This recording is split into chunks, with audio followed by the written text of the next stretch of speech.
Has anybody seen this image before? It's Villate on a curve.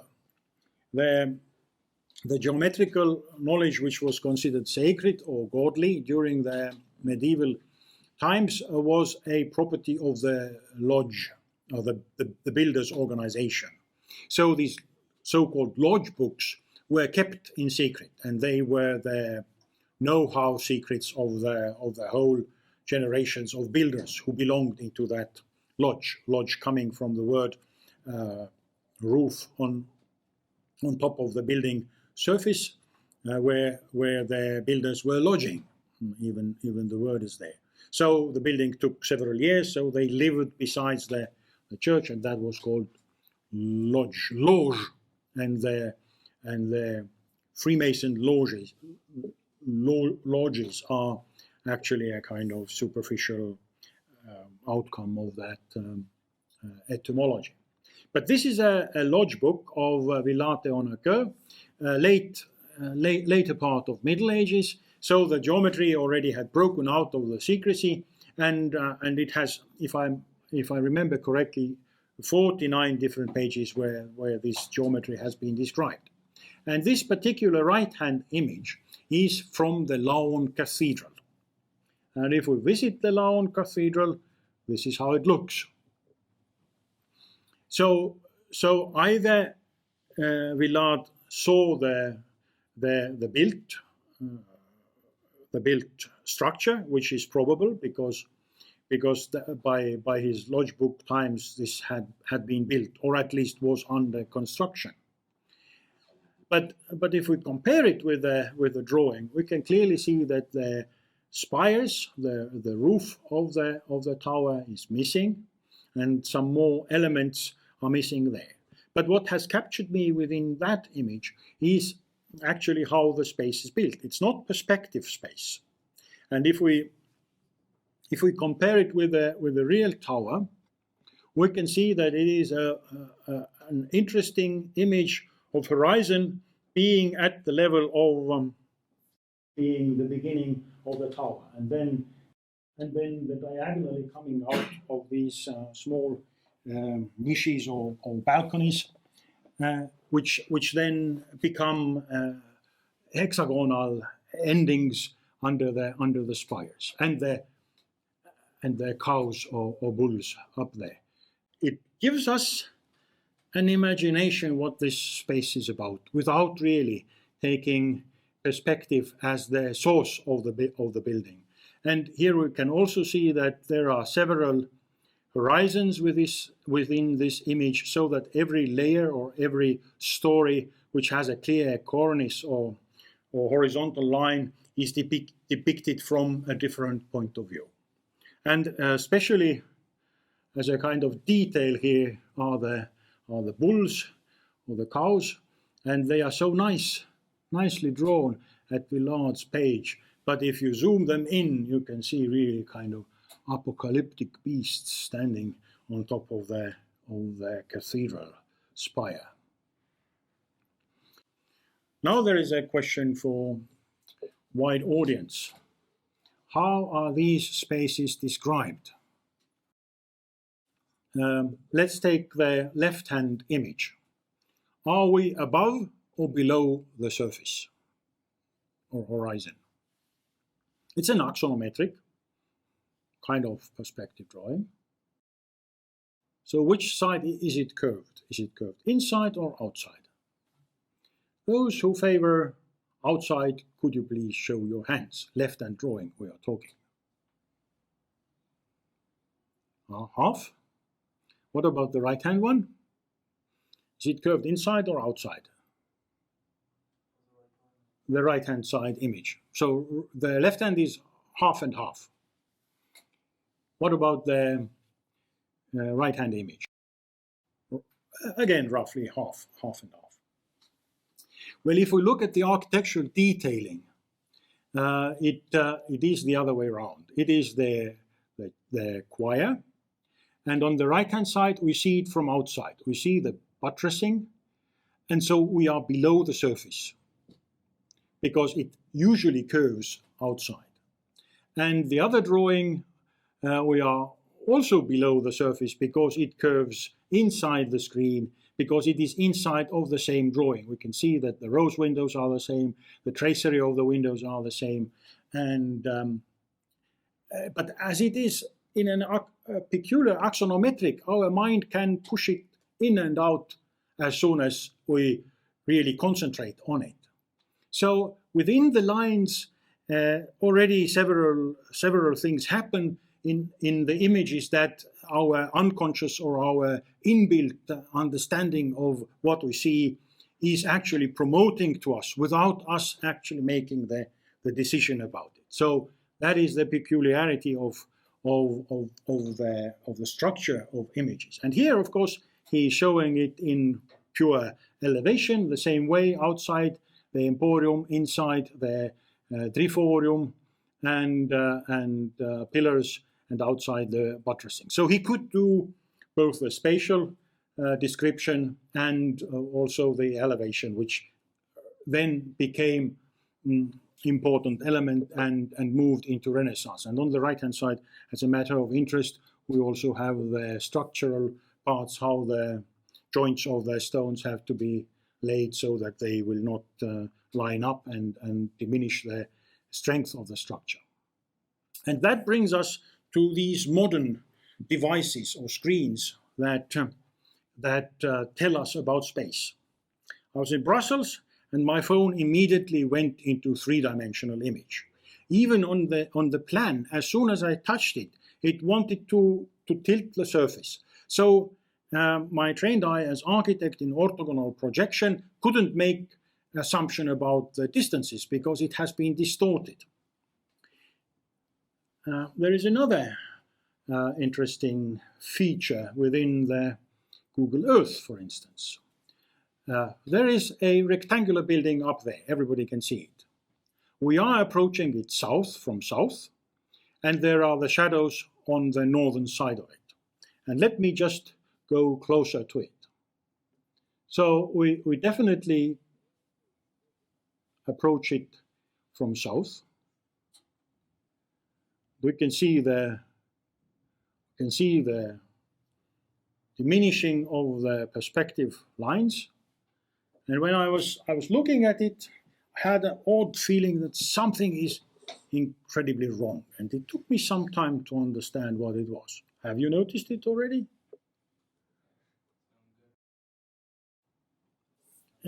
We approach it from the south, but we see the northern side. And the perspective of the approaching it from the side is right. This is where it should diminish.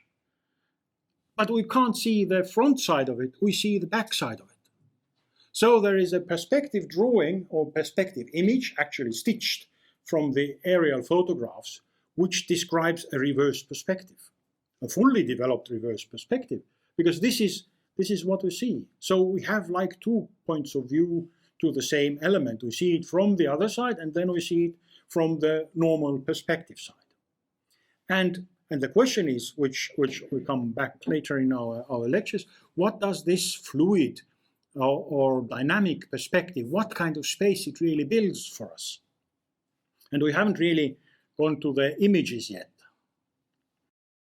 This is another image by Jan van Eyck, the so-called Dresden Madonna, and it is a triptych. It consists of 2 parts. I'll probably come to it again later when we talk about the things, but for this moment it is sufficient to see how this perspective or the depiction of space works in this painting. These edges or the sides move, so you can close them and you can open them. And when you open them, the perspective has changed. So it is like a dynamic movement of the perspective that comes to you and makes the central part again stick out. If we look at the perspective system of the build-up, the red lines again are the proportions of the painting. The green lines are the diminishing of the parallel lines. And again, we can see that there are definitely 3 horizons there. So these 3 horizons, to my mind, push the Madonna in front of us. But there is an extra element to it. We can see that there is a canopy. The canopy that becomes the the carpet under Madonna. By the way, it has been criticized for the huge proportions of her legs, but that doesn't really matter. Might be a staircase under there. But the canopy like cuts the Madonna out from the three-dimensional space and brings her forward. And the space, in a way, acts its own way. So it is like the Madonna is hovering in front of the real space that has been described there. And only when we see the carpet, it becomes stationary, or it becomes rooted in the space with the particular curves of her coat. Which then brings us to look closer at her coat. And we can even see the pearls there. So it is described in minute detail. And this image, it is actually quite small.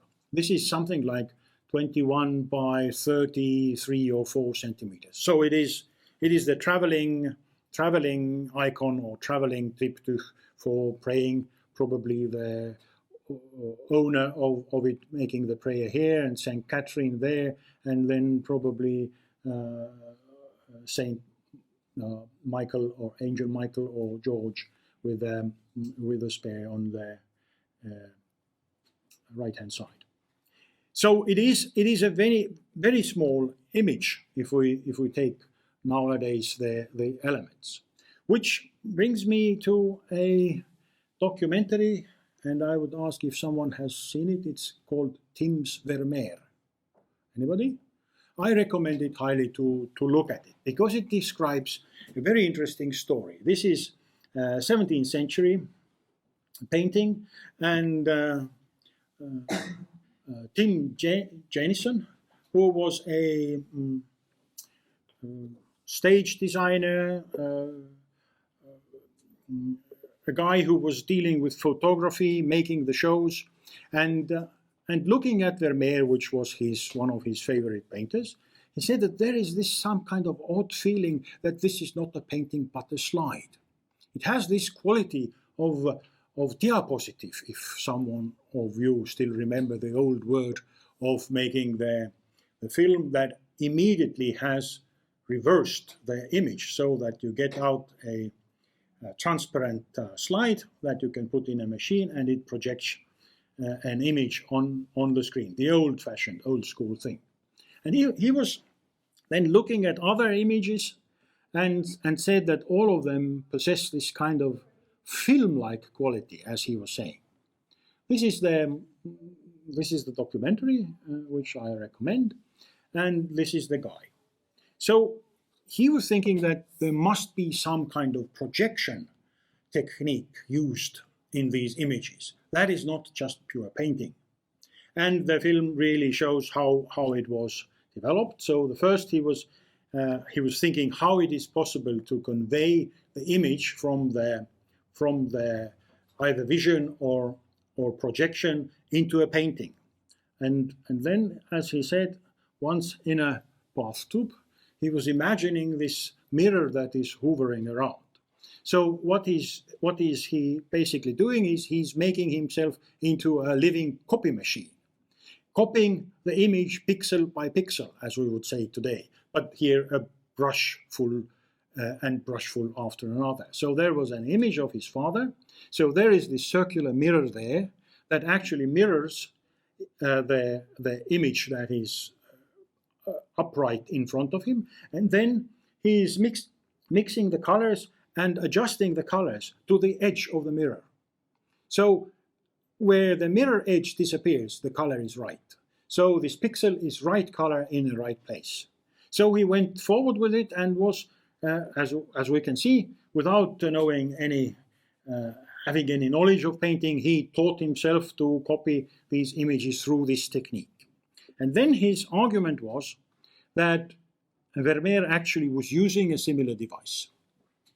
And then what he did, he built this music room in reality. So in his backyard or in his garage, he built the whole space as he could see it from the drawing. Well, this is his painting So he was using the image and then gradually reflected it on these surfaces. The basic idea is that probably some of the artists were using camera obscura, which then get you a reverse image on the back in a live movement, because everything you do is reflected by the light. But then he was imagining how this device could really work, and if there was a lens. And the idea was that if there was a strong lens, which he built himself, he could actually take off the black space, the camera obscura, and only use this lens. And then he came and saw that the image on the wall actually was not exact. He couldn't copy it because it didn't have the exact clear edges and lines within the image. And it immediately changed when he used the mirror, curved mirror behind there. And from that curved mirror, as you can see in the previous photograph, he actually could use his small mirror that stands right here, and the curved mirror back with the lens of camera obscura in front. He could actually copy it, and then he had some elements he could clearly see that were impossible to do, or had the same distortion as the lens would do, both on the real image that is at the moment in the Buckingham Palace and in his copy of it. So several of the artists really were using projection and the hyperrealistic technique that we would call hyperrealism today. And maybe not in Arnold Feeney's case, but I have my suspicion, especially if we look at the chandelier on the ceiling, hanging from the ceiling, we see the details that are impossible to imagine, or probably have been done from the reality. And if we look closer, it is the case that it might be also a device that has been used at least for parts of the painting. And especially with Dresden Madonna, looking at the edges and the textiles, which really give out the structure of the textile in minute brush strokes, one would say that there might be a possibility that Johannes was copying something by projecting things on the screen, and then reminds us with a mirror there on top of it, which he has written, Johannes was here in Latin. So making sure we know that this is the point he was standing, or at least was imagining himself standing up there, which I forgot to tell when we looked at the mirror in more detail.